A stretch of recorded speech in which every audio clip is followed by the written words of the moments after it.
Ngayong gabi ay samahan niyo ko sa isa na namang paranormal experiment dito sa abandoned rest house sa Candaba, Pampanga. Makikita mo sa lugar na malinis na ito at wala ng mga damo. Hindi kagaya dati na kailangan mong hawiin ng mga damo sa bawat hakbang. Nandito pa rin ang mga malalaking puno ng akasya na siyang unang sasalubong sa'yo.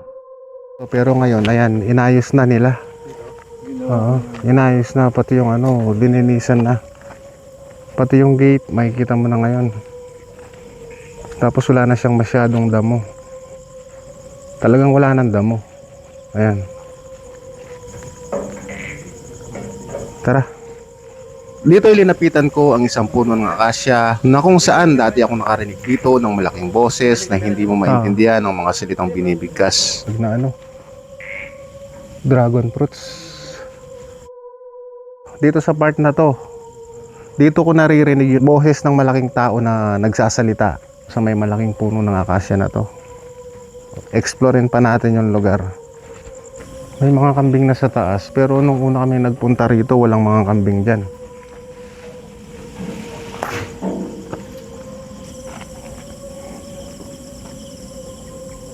Dito pa yung hagdanan. Muli kong in-explore ang bawat sulok ng rest house. At nang puntahan ko ang banyo, nagulat ako dahil naglaglagan ng kisame nito na dati ay maayos pa. Tapos ito yung bodega.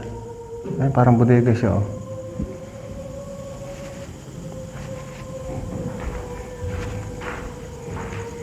Makikita mo rin dito may lumang TV. Ito yung mga sinaunang TV. Nandito pa.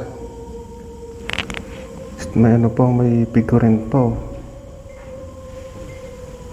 Sunod ko namang pinuntahan ang likurang bahagi ng rest house. Tapos ito sa likod. Bukan natin pumunta rito sa likod. Dito sa taas di tayo makakapunta rito kasi marami ng kambing. Wala na rin yung rito. Last na nagpunta kami, meron ditong parang kubo. Tapos nandito yung generator. Dito banda yung generator. Pero ngayon wala na yung generator. Tinanggal na nila. Giniba na nila. Wala na yung dating mga nakalagay dito. Dati kasi maraming nakalagay dito. Pati yung generator. Palagi ko ayusin nila tong to. Tapos dito wala na rin yung mga kalat sa parang compartment na to. Dati marami kang makikita dyan. Ngayon wala na, malinis na. Dito tayo, subukan natin pasukin yung loob. Papasukin ulit natin yung kwartong to. Subukan natin.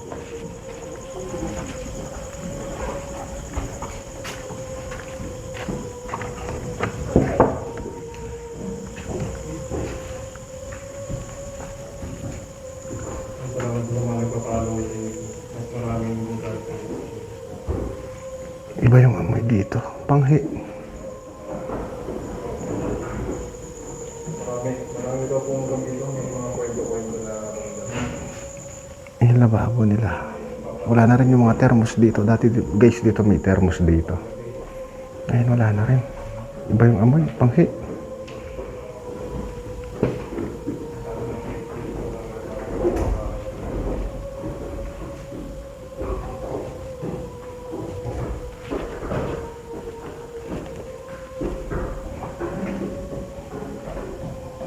CR.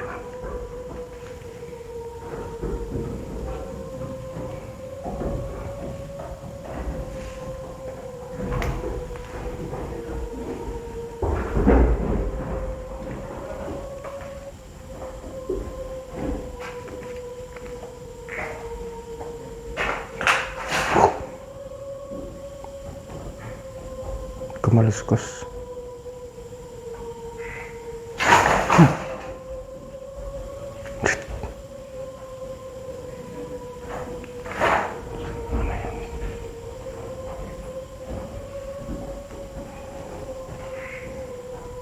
Tabi-tabi po. Tangina.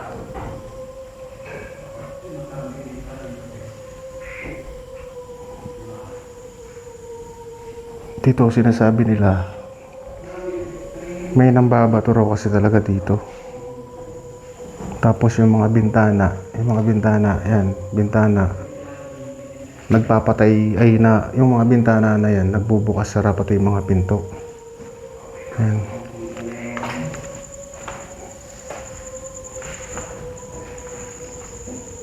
Pati yung ano na yan, yung mga may tama pa ng bato. Pati yung mga pintuan na yan kapag merong bisita rito na hindi nila nagustuhan. So May mga bato dito bro. may nambabato daw dito. Pero may nagsasalitang malaking tao dito sa May cafe dito bro. dito sa part na to. Dito sa room na to, magkakandak tayo ng experiment. Last time nag-vlog kami rito, guys, mayroon kaming naririnig na boses na malaki dito sa part na to. Puno ng akasya. So, dito namin naririnig yung boses na malaking bumubulong na hindi naman namin maintindihan kung ano yung mga sinasabi. So, dati kasi wala kaming dalang equipment. Ghost tube lang. Pero ngayon, meron tayong EMF. Meron tayong EMF, tsaka maglalatag rin tayo ng ghost ball. Motion ball. Katulad ngayon, nag-i-spike. Kung nakikita nyo, nag-i-spike yung ating EMF. Nag-i-spike yung ating EMF. So, ibig sabihin, merong entities na nandito sa loob ngayon. So, tara, latag natin motion ball. Dalawang motion ball. Ilalatag natin to dito. Since dito nagpaparamdam yung... Dito ko naririnig yung nagsasalitang hindi namin maintindihan. So, dito natin ilalagay. Sa tabi ng pintuan. Hindi man pumapalo yung ano to. Yung ginamit yung salamin pumapalo bro. Tapos yung isa sa natin to pwedeng ilagay.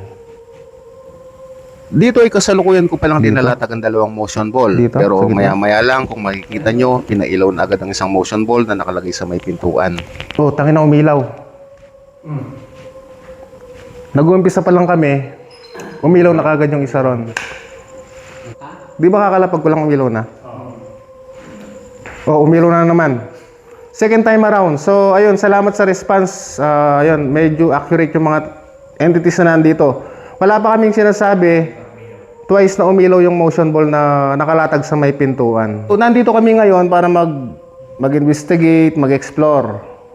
Twice mo na pinilaw yung motion ball sa may pintuan. So, ikaw ba yung nagsasalita na lalaki dati? Shit. Maraming salamat sa tugon. Okay lang bang nandito kami ngayon? Wala na kami yung guys. Ulog kami dito sa mga. 3 beses niya na pinailaw. Dito ay muli pa akong nagtanong kung okay lang bang nandito kami. Pailawin mo ulit ang motion ball na nasa may pintuan kung okay lang na nandito kami. Dito ay ilang minuto rin kami naghintay sa kanyang response pero wala siyang naging sagot. Kaya ang ginawa namin ay nagpatay kami ng mga ilaw at binuksan ang aming red light. Pwede mong lapitan ulit at pailawan.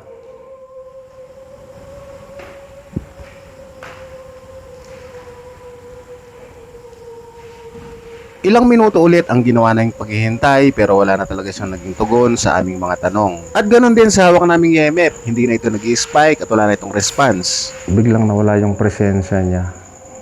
Ilalapag natin yung EMF ko sa may pintuan. Tignan natin. Baka pumalo siya. Bali 2 EMF yung gamit namin. Baka papalo siya. Kaya sinubukan kong linapag ang aking EMF sa may pintuan para kung sakaling may pumasok na negative energy ay madidetect agad namin.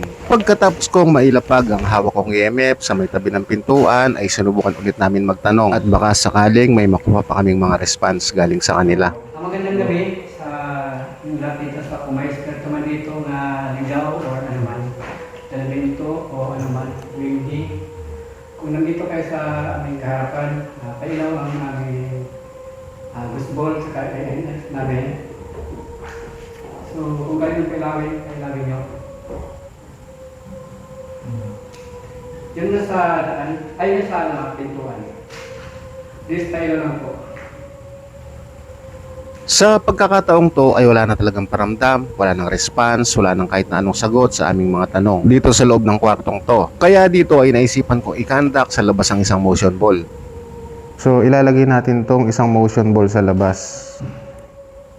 Yung isa ron, okay naman, accurate naman kanina. So ibig sabihin labas-pasok siya kanina.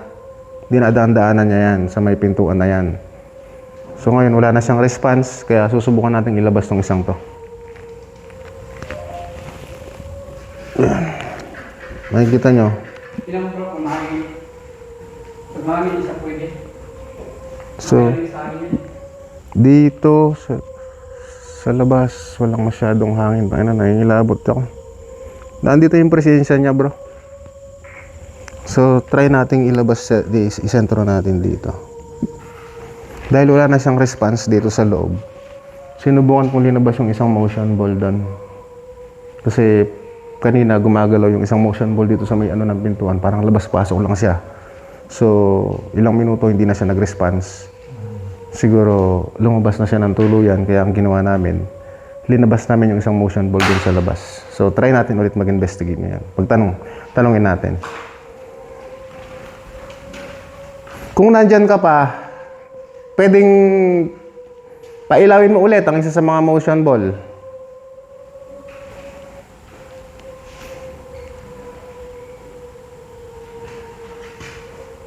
Oh, hindi. Takot na bro eh. Ha? Takot na. Parang umalis eh, no? Wala na eh. May mga gamit kasi tayo iba eh. Pag may kargada ka, wala. May dala ka ba? Mayroon. Kaya Alis pala. talaga yan. Aalis yun. Since wala ng response yung mga entities na nandito ngayon, hindi ko alam kung lumayo na o ano. So, ayun. Titigil na natin yung investigation. Mukhang ayaw na nilang nandito tayo. Pati sa mga EMF na nakalatag ngayon, wala na silang response. Hindi na nag-spike. Kanina kasi pagka-open ko ng EMF, so andun yung spike, andun yung response, pati sa mga motion ball. Kahit maliit na response, hindi na sila nagpapakita. So, ibig sabihin, wala na tayong kausap rito. Umalis na sila. Ayan. So, dito na muna namin tatapusin yung investigation. Total oras na rin. Tapos, delikado rin sa dadaanan namin. Yung mga motor namin, guys, iniwan namin doon sa labas. Malayo pa dito.